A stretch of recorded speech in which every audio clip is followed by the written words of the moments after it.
and welcome to another edition of the Plus One Interview. And today we are joined by Masco head coach Lawrence native, Mr. Jaycob Morales. What is going on, my guy? Not much, my brother. Not much. I'm glad to be here. Talk some basketball with you and chop it up. Yes, sir. I'm glad you were able to make this. First off, spoke with Michael Gorman a couple weeks ago. Guy.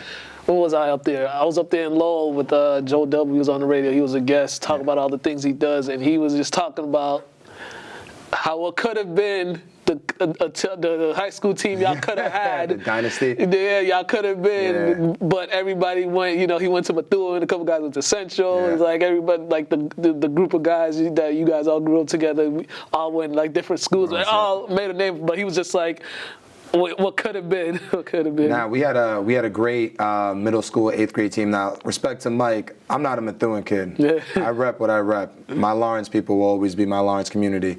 So I should have been a Lawrence Boys and Girls Club kid. I went to school at Bellasini Academy. So at that time, Bellasini goes till 5 p.m. They're doing evening study program 7 to 9. I pretty much was just there all the time throughout the week. So Methuen travel was the only thing that I could do in a sense. And I had a mentor named John Vituli who was the assistant coach. He was a great man, and I'd known Rick Gorman, who was Michael's dad, who was great, but that team was loaded with potential. I mean, there was players on that team that no one even really knew about, and then there's players on that team that people will never forget about, right? Like George Niang, Jimmy Zenovich, people that just were dogs, and then me and Mike as a supporting cast as guards weren't, it was a pretty good supporting cast, you know what I mean?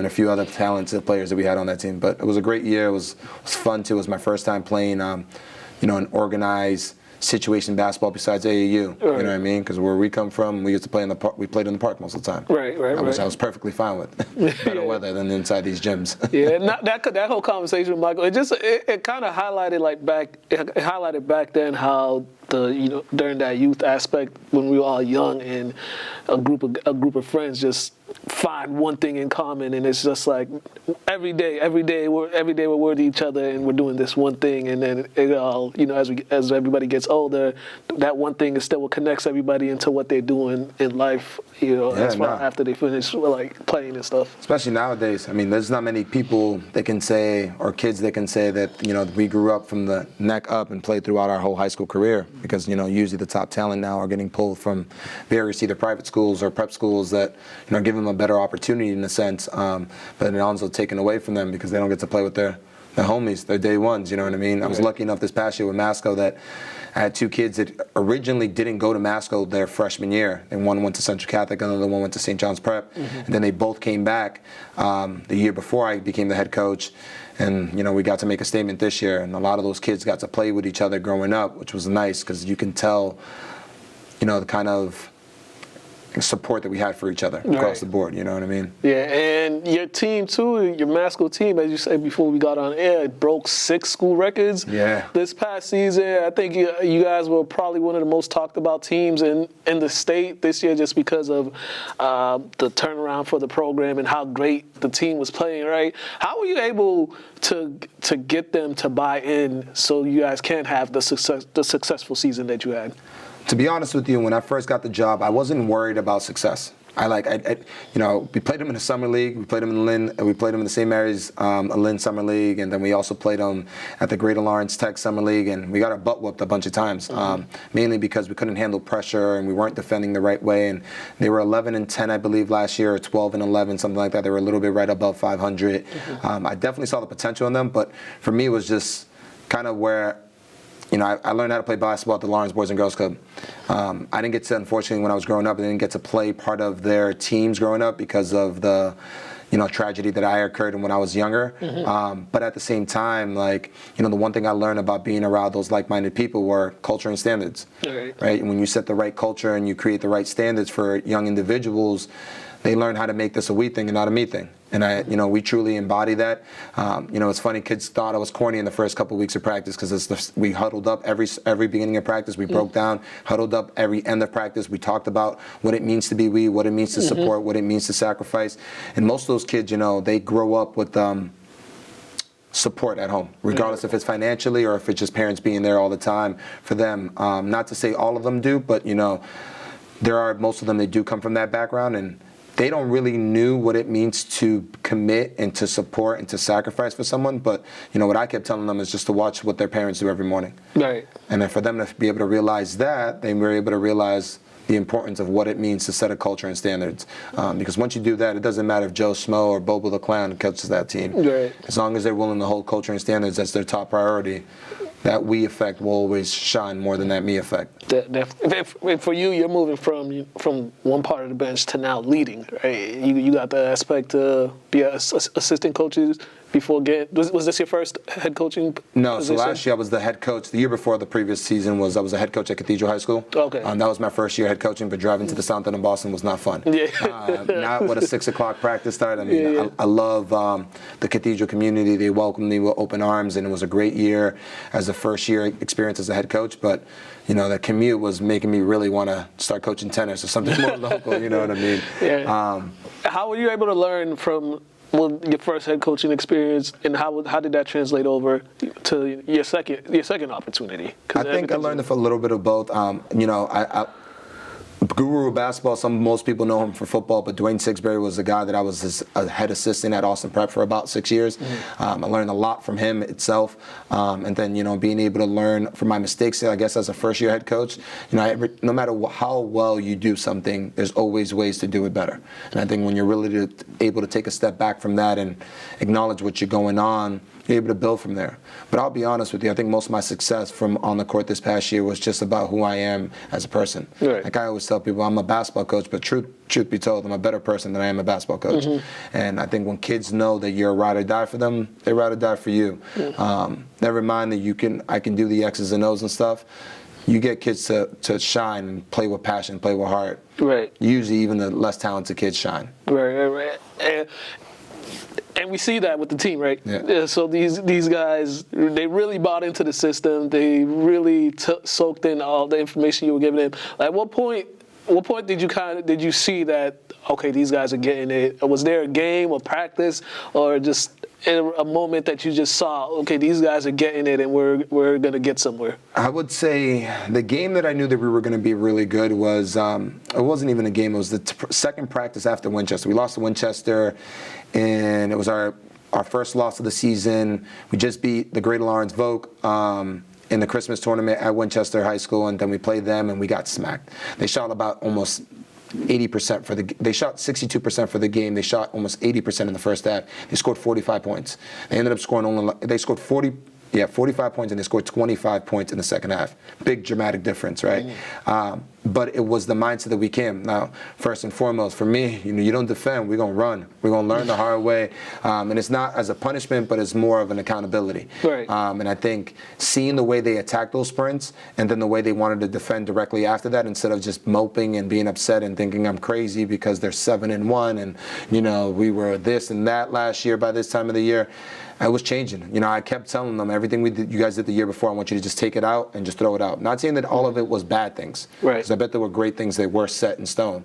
But this new culture I want to implement, I want to put certain standards first. And if you learn how to put these standards first, then the rest of the stuff is, as I call it, the golf ball theorem. There's a video out there that talks about what's sand and what's golf balls in your life, right? And if you learn how to put the sand first before you put the golf balls in, all the golf balls won't fit. Right. But if you learn how to put the golf balls in, those priority things in your life, those standards, those things you live and die by, and then you put in the sand, which is the extra fun in life, then everything will fit in the lifestyle you want.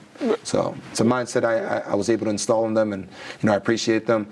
I would like to say after that, we had a Dominican breakfast like a month later. I catered a Dominican breakfast for the whole team, and most of those kids have never really stepped out of their element. And just seeing them being excited about that and just taking my culture, my identity, and really being vibrant with it, I knew they were listening. And when they're listening and they're getting it, things are clicking. Right. When the season starts, every coach, they have goals they want to set for the team, and players have their own goals as well, but coaches have a goal.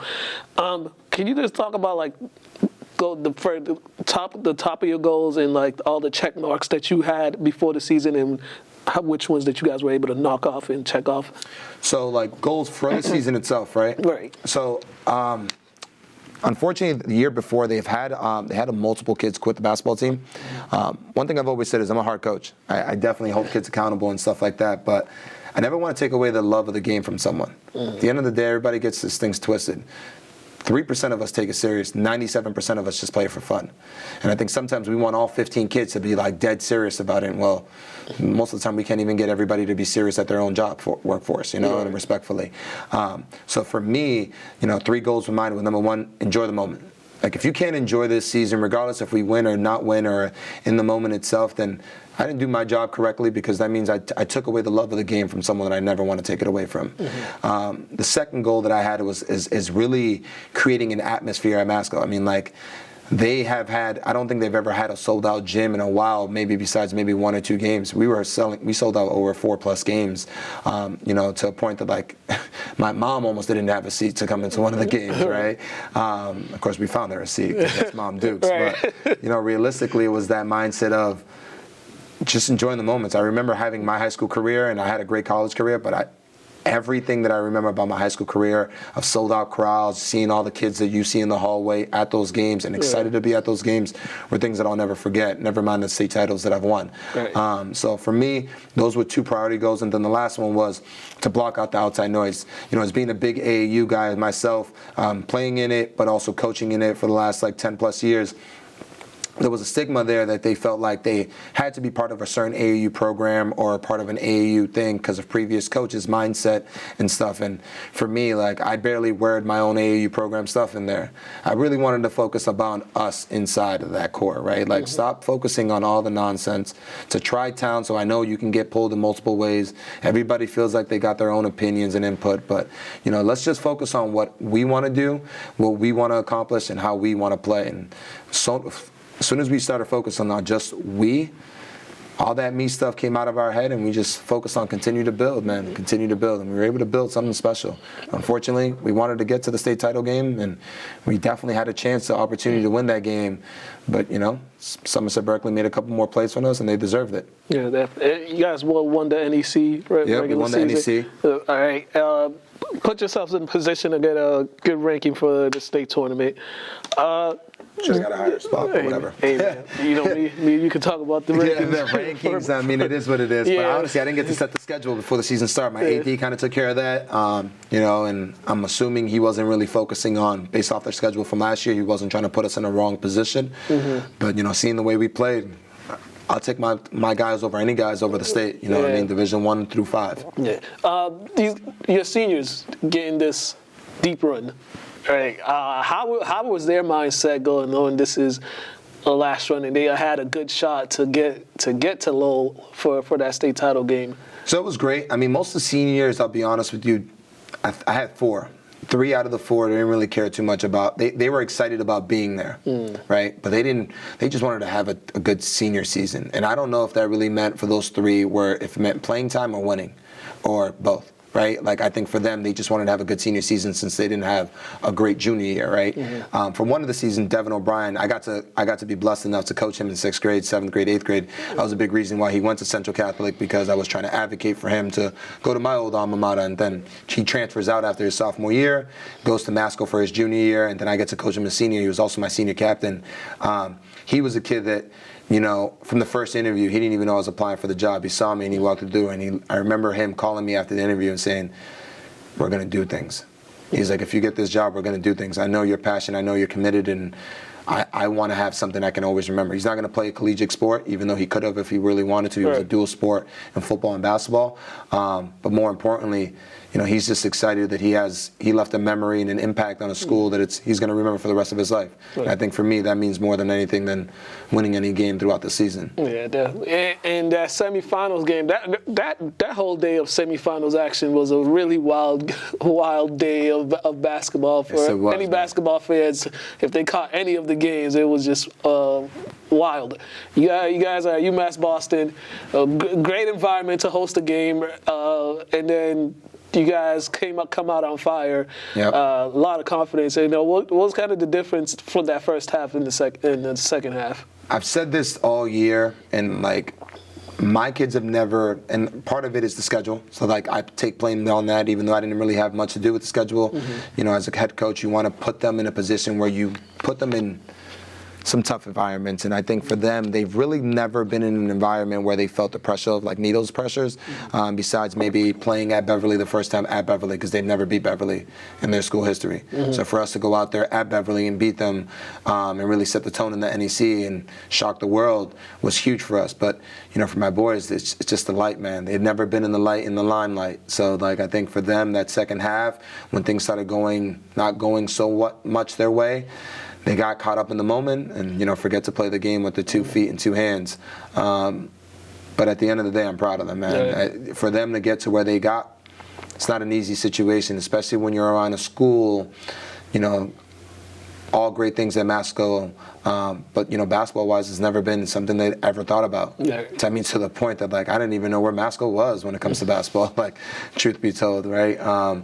So just being able to put the school in that position, but also put the kids in that position and the community in that position was, meant the world. Right, and in those type of situations too, because you're going against a team that was just there a year ago, so they're kind of know how to handle the pressure and not get too up and down no matter what's going on in the game. And it was like, these guys, this is something, first of all, they got like the whole town and the school supporting them and stuff like that, but it's like they haven't been in this position before, so it's like, oh snap, this is like the moment that makes or breaks people. This is like when you make your name and stuff like that. So no, I mean, we're gonna have that mindset for next year. I mean, the truth is, Somerset-Berkley had a pit in their stomach from the year before. They had a pit. And I've been there before when you have that pit, where you're like, all you think about is releasing that pit.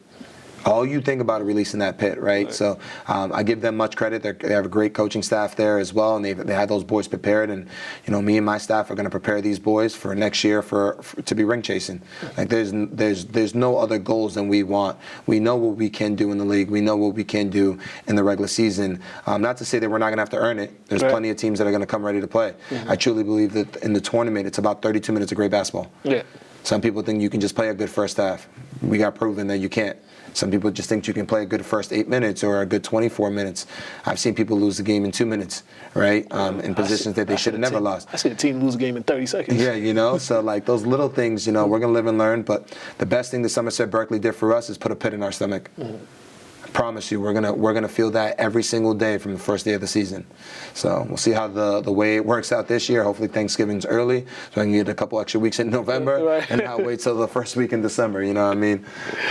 Or MIA can hopefully change their rules at some point. You have quite the unique story, right?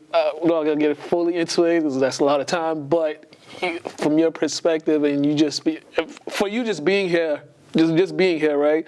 How does that help you in just anything you do, either as coaching, teaching, or helping out with youth? Like for the stuff you've been through as a young man, a young kid, to you just still being here and be able to share that with people. I tell most kids, believe it or not, I'm thankful for them. I know I do a lot for kids.